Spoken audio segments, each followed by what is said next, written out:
Folks, this is the Cheerson 117 micro brushed quadcopter, and there are a couple of things that separate it from the last brushed quadcopter I reviewed, the QX90. One of them is that this is designed to run off of 2S, whereas the QX90 runs only off of 1S, and so this has a little bit more oomph. You can see right here we're running tri-blades, whereas the QX90 runs two blades.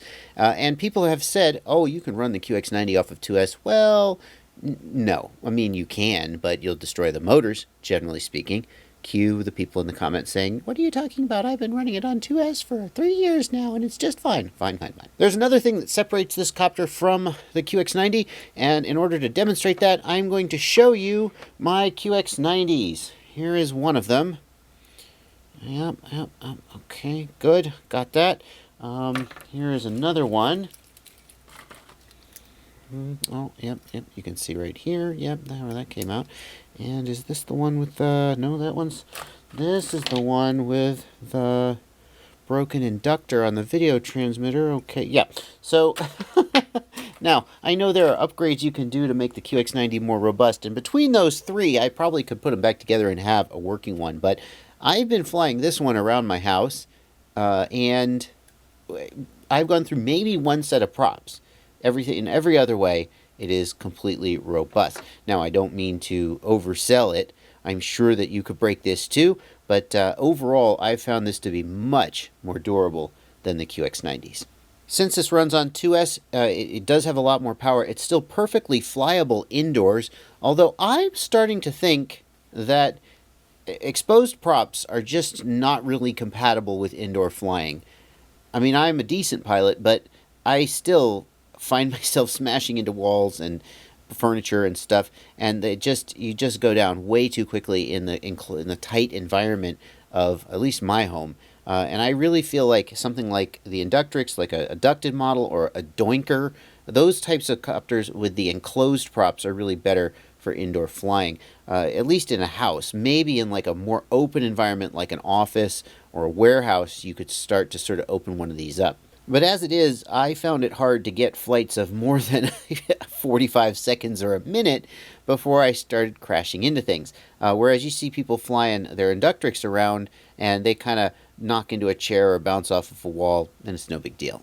And that puts copters like this in a little bit of an awkward spot, I think. If you take this copter outdoors, it will fly just fine. Obviously, it's not as fast as a full-size copter, but it can handle a little bit of wind, and you can fly just fine. But if you're outdoors, you probably want to be flying, 4-inch or 5-inch, right? On the other hand, you obviously can't take a 4-inch or a 5-inch, 4S copter indoors. You destroy stuff. So you take this kind of copter indoors, and at least for me, the satisfaction of flying it around indoors, it amounts to about 30 seconds of thrill before I crash into a wall or crash into a couch, and then the copter goes down.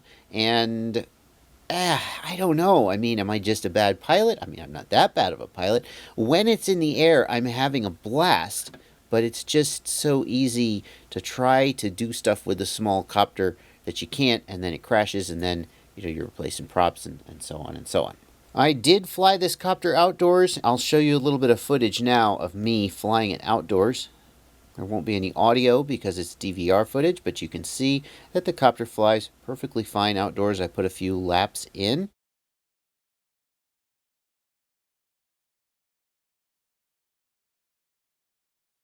And I did try to tune the copter, and I don't know if I'm just not good enough yet at tuning these microcopters, or maybe they just have a certain envelope of performance and I'm hitting the performance envelope. I was largely unable to improve the tune.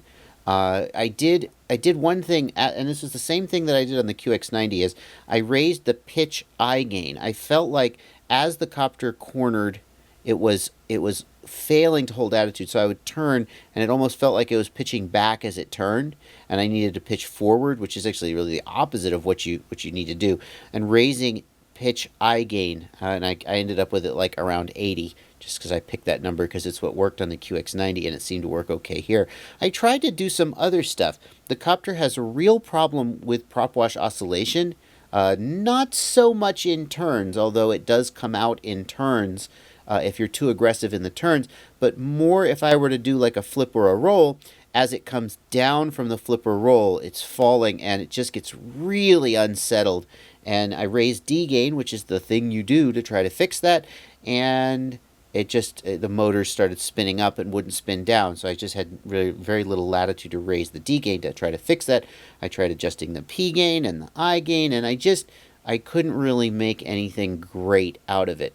The guy from Cheerson, my contact, who sent me this, says that people race these, and I asked him for some PIDs, if he could get me some of the PIDs that like the racers use, and I wasn't able to get those in time for this video, but theoretically there's a set of PIDs that makes this thing fly much better than I was able to make it fly. It was okay as long as I respected its limitations, as long as I didn't push it too aggressively in the turns, and as long as I didn't try to do any acro moves, no split S's, no flips, no rolls.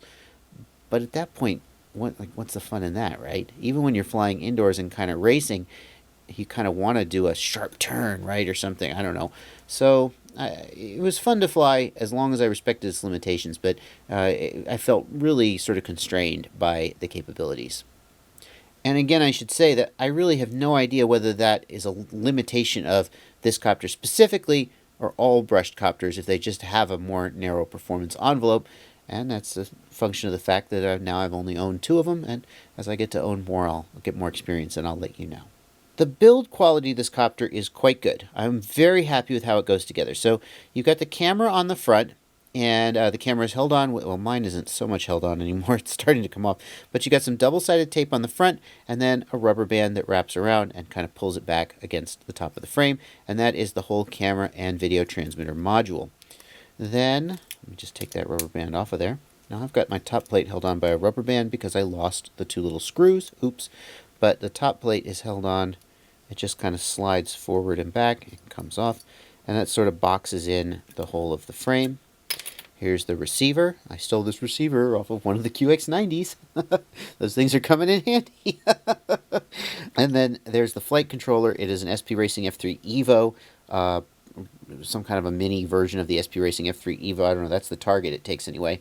It's probably a China special. Cheerson was quick to point out that this board can legitimately take 2S power that other sort of, I don't know, Chinese clones of this board will fry on 2S, but this one was confirmed to take 2S without a problem. So you can see here that these side walls, they're nicely held in by these vertical standoffs, and so the copter does not just sort of explode into a million pieces when you crash. I crashed this thing many, many times, and it held together very nicely. Assembly of the copter is simple. The feet go on, and they're held on with a little bit of CA, of superglue, cyanoacrylate. The motors slide into these rubber retention thingies, and the motors solder onto the appropriate pads on the flight controller.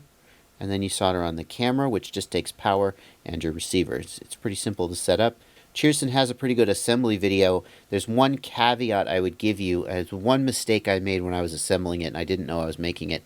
And that is when I install the feet, I accidentally installed them such that this little piece of the foot prevents the motors from going all the way down in. The motors should actually slide down and fit into this little slot here. And for some reason, the way I installed the feet, it prevents them from doing that. And so when you put yours together, don't make that mistake. As you've seen in the FPV video I've been showing you, the camera is it's not spectacular. The color balance seemed to be really off.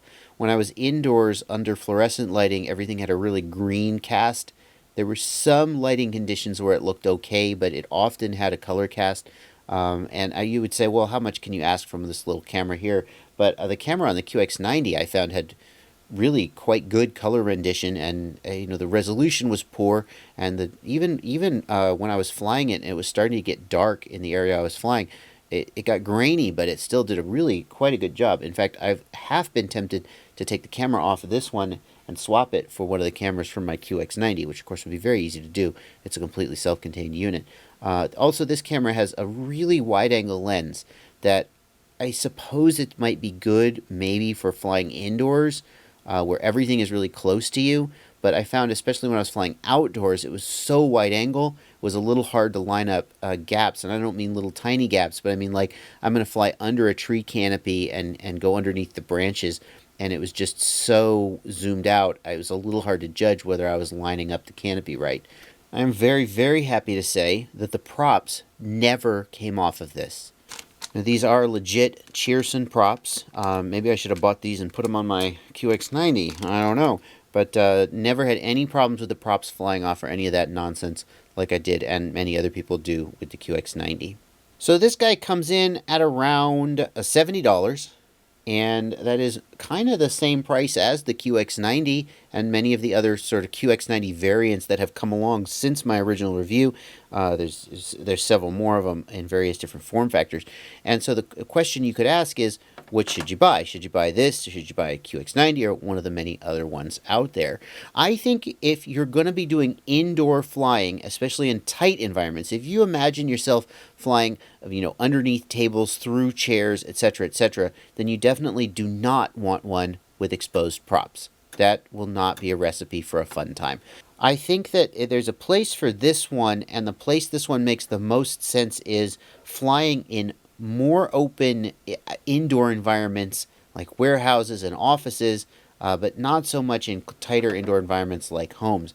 I'm sure that it can be done. I just found it to be a little frustrating how often I was banging into things and crashing. Outdoors, I think you can have some fun with this copter, but it's really easy to forget that you're flying such a small copter and to try to ask more of it than it can do. It doesn't have the speed or the coverage range to really do what a bigger copter can do, and it doesn't seem to have the authority to do acro moves like you might want to do. So you'll go up and you'll do a roll, and all of a sudden, blah, blah, blah, blah, it's all out of sorts, right? Blah, blah, blah, blah. I'm not sure that if I had $70 to spend, that this would be the one I would get, especially because you got to get a receiver to put in it as well. So that's going to be another 10 or 15 bucks probably to get some kind of micro receiver for it.